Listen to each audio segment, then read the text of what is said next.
कर्पूर गौरम करुणावतारम संसार सारम भुजगेंद्रहारम सदा वसंतम हृदयारविंदे भवम भवानी सहितम नमामि। कपूर के समान शुद्ध श्वेत करुणा का अवतार, सांसारिक अस्तित्व का सार, जिसकी माला सर्पों की है, जो सदैव हृदय कमल में निवास करते हैं, मैं शिव और शक्ति उन दोनों को एक साथ नमन करता हूँ या नमन करती हूँ। शिव पुराण की कथा की इस श्रृंखला में आज चौथा दिन, चौथा अध्याय। भगवान शिव को नमन, उनके भक्तों को भी कोटि कोटि नमन।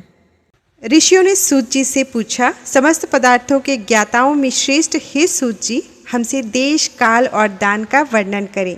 सूत जी पहले देश का वर्णन करते हैं और कहते हैं, अपने घर में किया देव यज्ञ शुद्ध गृह के फल को देने वाला है। गौशाला का स्थान घर के किए गए देव यज्ञ से 10 गुना अधिक, जबकि जलाशय का तट गौशाला से 10 गुना है। जहाँ तुलसी, बेल, पीपल वृक्ष का मूल हो, वह स्थान जलाशय तट से भी 10 गुना महत्व देने वाला है। देवालय उससे भी अधिक महत्व रखता है। देवालय से 10 गुना महत्व रखता है तीर्थ भूमि का तट। उससे भी श्रेष्ठ है नदी का किनारा तथा उससे 10 गुना उत्कृष्ट है तीर्थ नदी का तट। इससे भी अधिक महत्व रखने वाला सप्तगंगा का तट, जिसमें गंगा, गोदावरी, कावेरी, ताम्रपर्णी, सिंधु, सरयू और रेवा नदियाँ आती हैं। इससे भी 10 गुना अधिक फल समुद्र का तट, और उससे भी 10 गुना अधिक फल पर्वत चोटी पर पूजा करने से होता है। और सबसे अधिक महत्व का स्थान वह होता है जहाँ मन रम जाए। काल का वर्णन करते हुए सूत जी कहते हैं, सतयुग में यज्ञ, दान आदि से संपूर्ण फलों की प्राप्ति होती है। त्रेता में तिहाई, द्वापर में आधा, कलयुग में इससे भी कम फल प्राप्त होता है, परंतु शुद्ध हृदय से किया गया पूजन फल देने वाला होता है। इससे 10 गुना फल सूर्य संक्रांति के दिन, उससे भी अधिक 10 गुना फल तुला और मेष की संक्रांति में, तथा चंद्र ग्रहण में उससे भी 10 गुना अधिक फल मिलता है। सूर्य ग्रहण में उससे भी 10 गुना अधिक फल प्राप्त होता है।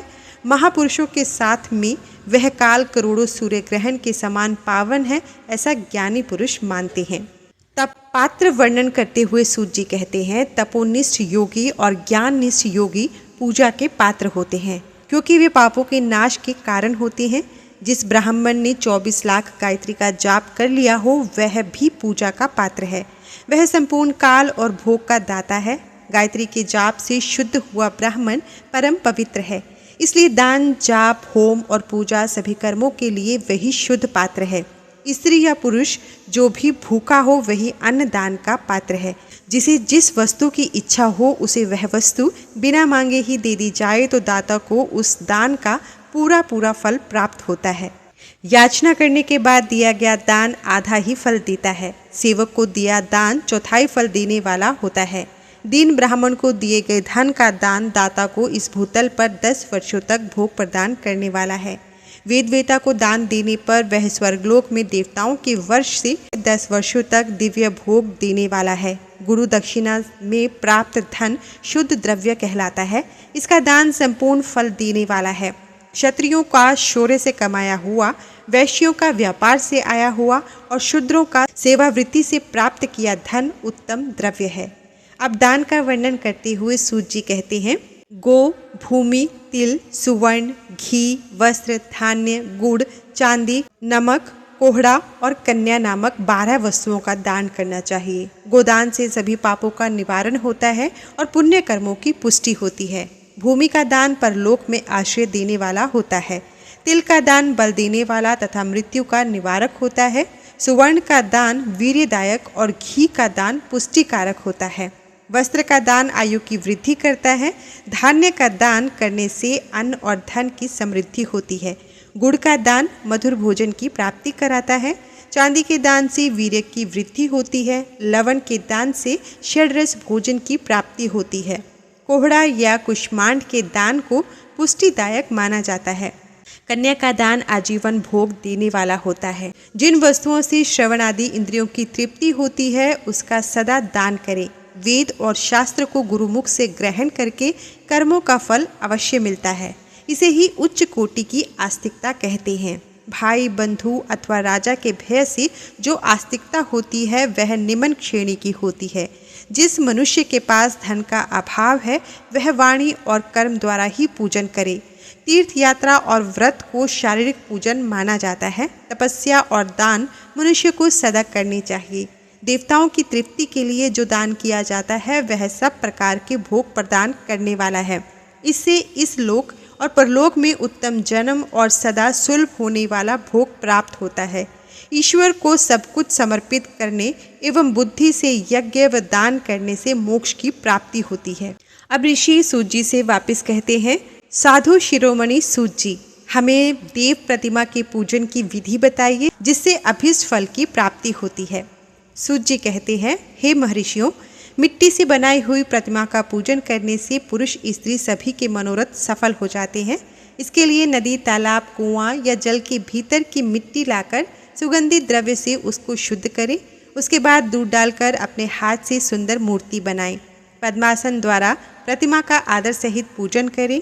गणेश, सूर्य, विष्णु, शिव, पार्वती की मूर्ति, शिवलिंग का सदैव पूजन करें। संपूर्ण मनोरथों की सिद्धि के लिए 16 उपचारों द्वारा पूजन करें।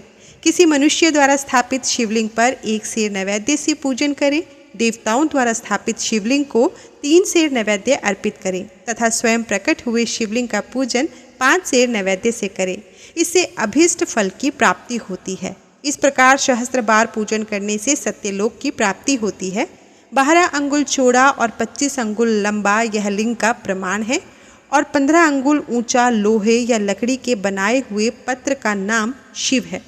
इसके अभिषेक से आत्मशुद्धि, गंध चढ़ाने से पुण्य, नैवेद्य चढ़ाने से आयु तथा धूप देने से धन की प्राप्ति होती है। दीप से ज्ञान और तांबुल से भोग मिलता है। अतएव स्नान आदि 6 पूजन के अंगों को अर्पित करें। नमस्कार और जाप संपूर्ण अभीष्ट फलों को देने वाला है। भोग और मोक्ष की इच्छा रखने वाले लोगों को पूजा के अंत में सदा जाप और नमस्कार करना चाहिए। जो मनुष्य जिस देवता की पूजा करता है वह उस देवता के लोक को प्राप्त करता है तथा उनके बीच के लोकों में उचित फल को भोगता है। हे महर्षियों, भूलोक में श्री गणेश पूजनीय हैं। शिव जी के द्वारा निर्धारित तिथि, वार, नक्षत्र में जो विधि सहित इनकी पूजा करता है उसके सभी पाप एवं शोक दूर हो जाते हैं और वह अभीष्ट फलों को पाकर मोक्ष को प्राप्त करता है।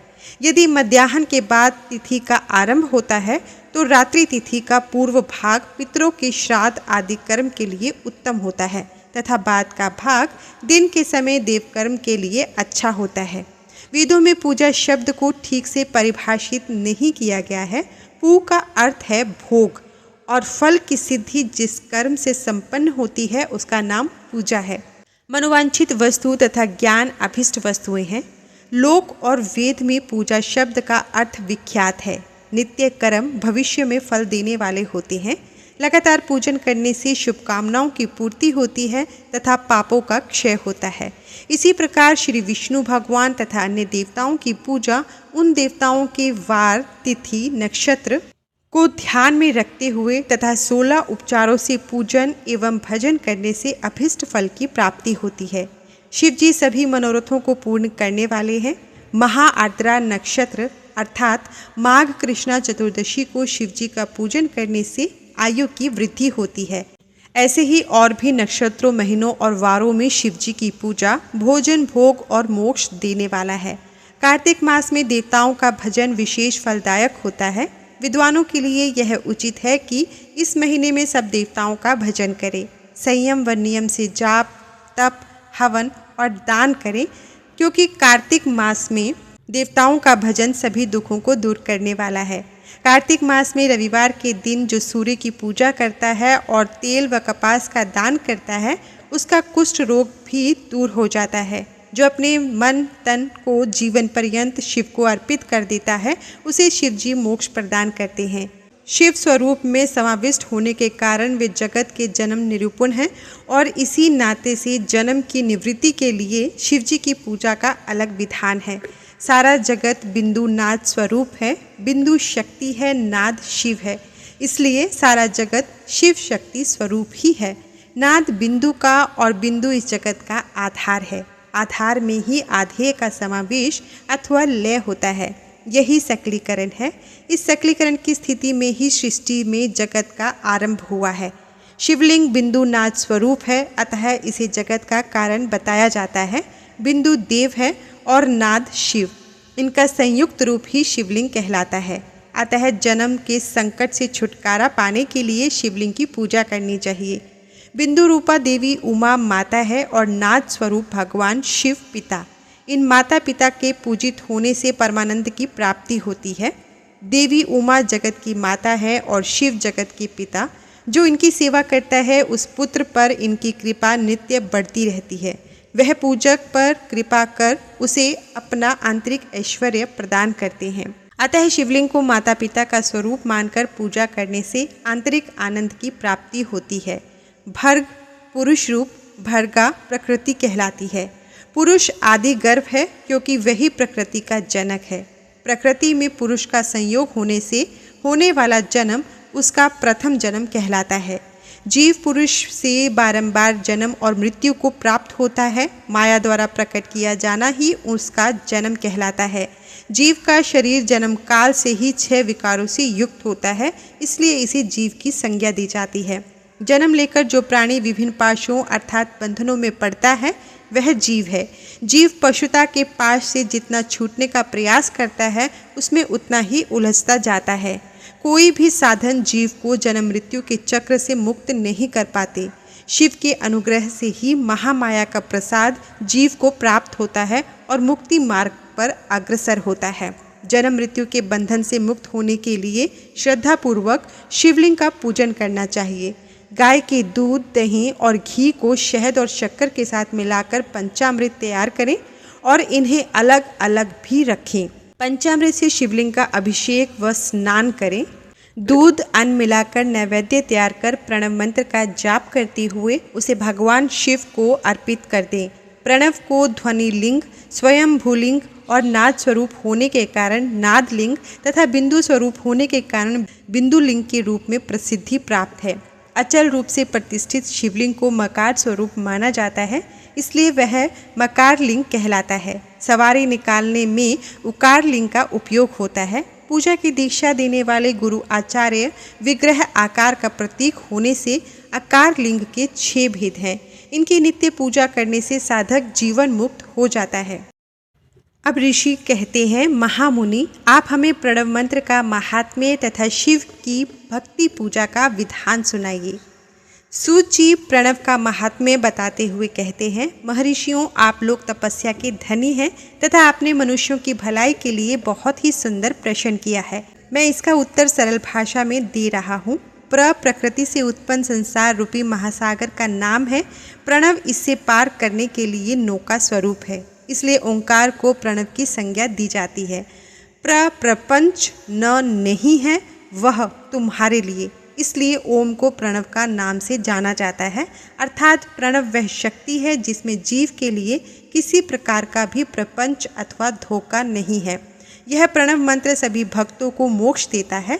मंत्र का जाप तथा इसकी पूजा करने वाले उपासकों को यह नूतन ज्ञान देता है। माया रहित महेश्वर को भी नव अर्थात नूतन कहते हैं। वे परमात्मा के शुद्ध स्वरूप हैं। प्रणव साधक को नया अर्थात शिव स्वरूप देता है, इसलिए विद्वान इसे प्रणव नाम से जानते हैं, क्योंकि यह नव दिव्य परमात्म ज्ञान प्रकट करता है, इसलिए यह प्रणव है। प्रणव के 2 भेद हैं, स्थूल और सूक्ष्म। ओम सूक्ष्म प्रणव व नमः शिवाय यह पंचाक्षर मंत्र स्थूल प्रणव है। जीवन मुक्त पुरुष के लिए सूक्ष्म प्रणव के जाप का विधान है, क्योंकि यह सभी साधनों का सार है। देह का विलय होने तक सूक्ष्म प्रणव मंत्र का जाप अर्थभूत परमात्म तत्व का अनुसंधान करता है। शरीर नष्ट होने पर ब्रह्म स्वरूप शिव को प्राप्त करता है। इस मंत्र को 36 करोड़ बार जाप करने से मनुष्य योगी हो जाता है। यह अकार, उकार, मकार, बिंदु और नाद सहित अर्थात अ, उ, म 3 दीर्घ अक्षरों और मात्राओं सहित प्रणव होता है, जो योगियों के हृदय में निवास करता है। यही सब पापों का नाश करने वाला है। अ शिव है, उ शक्ति और मकार इनकी एकता। पृथ्वी, जल, तेज, वायु और आकाश 5 भूत तथा शब्द, स्पर्श आदि 5 विषय, कुल मिलाकर 10 वस्तुएं मनुष्यों की कामनाओं के विषय हैं। इनकी आशा मन में लेकर जो कर्मों का अनुष्ठान करते हैं वे प्रवृत्ति मार्गी कहलाते हैं। तथा जो निष्काम भाव से शास्त्रों के अनुसार कर्मों का अनुष्ठान करते हैं वे निवृत्त मार्गी हैं। वेद के आरंभ में तथा दोनों समय की संध्या वंदना के समय सबसे पहले उकार का प्रयोग करना चाहिए। प्रणव के 9 करोड़ जाप से पुरुष शुद्ध हो जाता है, फिर 9 करोड़ जाप से पृथ्वी की, फिर इतने ही जाप से तेज की, फिर 9 करोड़ जाप से वायु की और फिर 9 करोड़ के जाप से गंध की सिद्धि होती है। ब्राह्मण सहस्त्र ओंकार मंत्रों का रोजाना जाप करने से प्रबुद्ध व शुद्ध योगी हो जाता है। फिर जितेंद्रिय होकर 5 करोड़ का जाप करता है तथा शिवलोक को प्राप्त होता है। क्रिया, तप और जाप के योग से शिव योगी 3 प्रकार के होते हैं। धन और वैभव से पूजा सामग्री एकत्र कर अंगों से नमस्कार आदि करते हुए इष्ट देव की प्राप्ति के लिए जो पूजा में लगा रहता है वह क्रिया योगी कहलाता है। पूजा में संलग्न रहकर जो परिमित भोजन करता है एवं बाह्य इंद्रियों को जीत कर वश में करता है उसे तपोयोगी कहते हैं। सभी सद्गुणों से युक्त होकर सदा शुद्ध भाव से समस्त कार्य कर शांत हृदय से निरंतर जो जाप करता है वह जप योगी कहलाता है। जो मनुष्य 16 उपचारों से शिवयोगी महात्माओं की पूजा करता है वह शुद्ध होकर मुक्ति को प्राप्त करता है। ऋषियों, अब मैं तुमसे जप योग का वर्णन करता हूँ। सर्वप्रथम मनुष्य को अपने मन को शुद्ध कर पंचाक्षर मंत्र नमः शिवाय का जाप करना चाहिए। यह मंत्र संपूर्ण सिद्धियाँ प्रदान करता है। इस पंचाक्षर मंत्र के आरंभ में ओमकार ओम का जाप करना चाहिए। गुरु के मुख से पंचाक्षर मंत्र का उपदेश पाकर कृष्ण पक्ष प्रतिपदा से लेकर चतुर्दशी तक साधक रोज एक बार परिमित भोजन करे, मौन रहे, इंद्रियों को वश में रख माता पिता की सेवा करे, नियम से एक सहस्त्र पंचाक्षर मंत्र का जाप करे, तभी उसका जप योग शुद्ध होता है। भगवान शिव का निरंतर चिंतन करते हुए पंचाक्षर मंत्र का 5 लाख जाप करें। जप काल में शिव जी के कल्याण में स्वरूप का ध्यान करें। ऐसा ध्यान करें कि भगवान शिव कमल के आसन पर विराजमान है। उनका मस्तक गंगा जी और चंद्रमा की कला से सुशोभित है। उनकी बाईं और भगवती उमा विराजमान है। अनेक शिवगण वहां खड़े होकर उनकी अनुपम छवि को निहार रहे हैं। मन में सदाशिव का बारंबार स्मरण करते हुए सूर्य मंडल से पहले उनकी मानसिक पूजा करें। पूर्व की ओर मुख करके पंचाक्षर मंत्र का जाप करें। उन दिनों साधक शुद्ध कर्म करे तथा अशुद्ध कर्मों से बचा रहे। जाप की समाप्ति के दिन कृष्ण पक्ष की चतुर्दशी को शुद्ध होकर शुद्ध हृदय से 12 सहस्त्र जाप करे। तत्पश्चात ईशान, तत्पुरुष, अघोर, वामदेव तथा सत्योजात के प्रतीक स्वरूप 5 शिव भक्त ब्राह्मणों का वरण कर शिव का पूजन विधि पूर्वक कर होम प्रारंभ करें। विधि विधान से भूमि को शुद्ध कर वेदी पर अग्नि प्रज्वलित करें। गाय के घी से 1100 अथवा 1000 आहुतियाँ स्वयं दे या 108 आहुतियाँ ब्राह्मण से दिलाएं। दक्षिणा के रूप में एक गाय अथवा बैल देना चाहिए। प्रतीक रूप 5 ब्राह्मणों के चरणों को धोए तथा उस जल से मस्तक को सींचे। ऐसा करने से अगणित तीर्थों में तत्काल स्नान का फल प्राप्त होता है।